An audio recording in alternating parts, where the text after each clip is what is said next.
राज ठाकरे और उद्धव ठाकरे एक साथ एक मंच पर 20 साल बाद आए।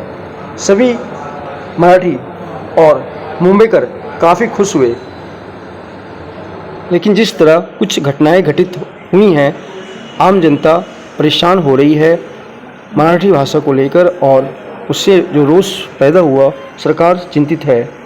राज्य सरकार और प्रशासन दोनों परेशान हैं, और साथ ही महाराष्ट्र के मुख्यमंत्री ने इस बारे में प्रेस वार्ता करके क्या कुछ कहा, आइए सुनते हैं। चाहता हूँ, महाराष्ट्र में मराठी भाषा का अभिमान रखना ये कोई गलत बात नहीं है, लेकिन भाषा के चलते अगर कोई गुंडागर्दी करेगा तो इसको हम सहन नहीं करने वाले। कोई अगर भाषा के आधार पर मारपीट करेगा तो ये सहन नहीं किया जाएगा।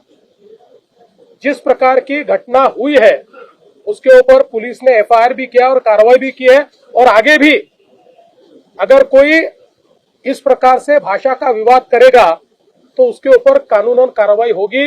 हमको हमारी मराठी का अभिमान है, लेकिन भारत की किसी भी भाषा के साथ इस प्रकार से अन्याय नहीं किया जा सकता, ये भी हमको ध्यान में रखना पड़ेगा।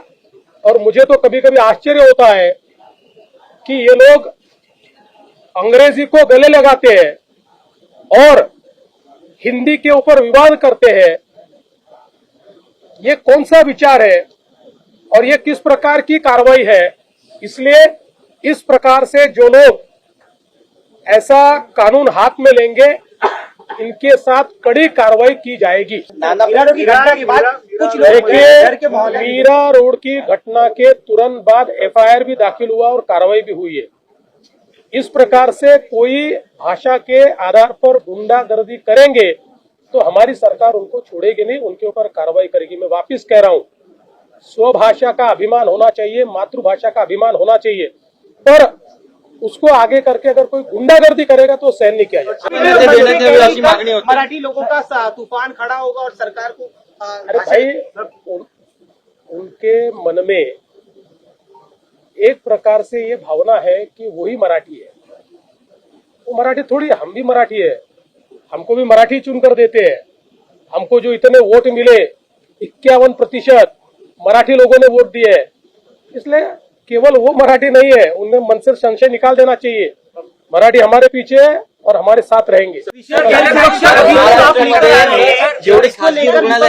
हम इसका विरोध करेंगे, आप जनता की स्वतंत्रता पर आघात करने वाले इस बिल के जरिए। देखिए, अब इसको जो विरोध है ये केवल राजनीतिक विरोध रहा है, क्योंकि जो ज्वाइंट सिलेक्ट कमेटी है इसमें क्लॉज बाय क्लॉज इसके ऊपर चर्चा हुई और कुछ भी ऑब्जेक्शनेबल उसमें कोई निकाल नहीं पाया।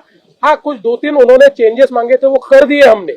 इसलिए अब ज्वाइंट सिलेक्ट कमेटी ने एक मत से दिया है। एक भी ज्वाइंट सिलेक्ट कमेटी में इसका जो रिपोर्ट आया है उसमें एक भी डिसेंट नोट नहीं है, there is no decent note. इसलिए हम लोग इसको लाएंगे और इसको मंजूर करेंगे। मैं एक भारतीय हूँ और हर एक भाषा का सम्मान करना चाहता हूँ और करता हूँ। हर एक भारतीय को हर एक भाषा का सम्मान करना चाहिए। हम सब एक परिवार हैं, वसुधैव कुटुंबकम की तरह एक साथ रहते हैं, मिलजुल कर पर्व त्यौहार मनाते हैं। फिर आपस में किसी भाषा के लिए, किसी जात के लिए, किसी भी बात के लिए आपस में लड़ेंगे तो विकास संभव कैसे हो सकता है? और किसी स्वार्थ के लिए लड़ाई करना अच्छी बात नहीं है। किसी राजनीति के लिए जिससे स्वार्थ पूरा हो, उसके लिए रणनीति नहीं बनानी चाहिए। मिलकर रहना अच्छी बात है। राज ठाकरे जी और उद्धव ठाकरे एक साथ मंच पे आए। बाला साहब ठाकरे कितने खुश हुए होंगे, उनके जितने भी अनुयायी होंगे वो कितने खुश हुए होंगे, जो सही लोग हैं वो कितने खुश हुए होंगे। हमेशा सकारात्मक सोच हमेशा सही परिणाम देता है। इसलिए मिलजुल कर एक साथ आने से सबका भला हो, ऐसे कार्य करनी चाहिए, ऐसी रणनीति बनानी चाहिए।